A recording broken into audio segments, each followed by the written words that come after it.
मोदी जी कैसे हो, क्या हाल है? बेहतरीन है। पर मैं ठीक नहीं हूँ, मेरे पिछवाड़े पे सूजन आ गई। जरा हिम्मत के साथ बताओ। अरे मेरे पिछवाड़े पे सूजन आ गई, सूजन। कैसे? अब क्या बताएं, गर्लफ्रेंड से मिलने गए थे, रास्ते में हमें पुलिस वालों ने पकड़ लिया। हमारे पिछवाड़े पे यूं लठ बजाया कि पूरा पिछवाड़ा सुजा के रख दिया। ये देखो।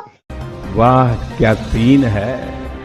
आपको सीन की पड़ी है, यहाँ हमारी फटी पड़ी है। ये सब क्या है?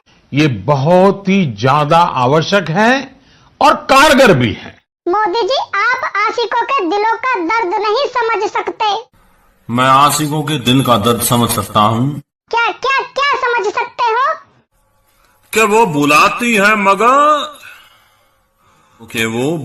है मगर जाने का नहीं।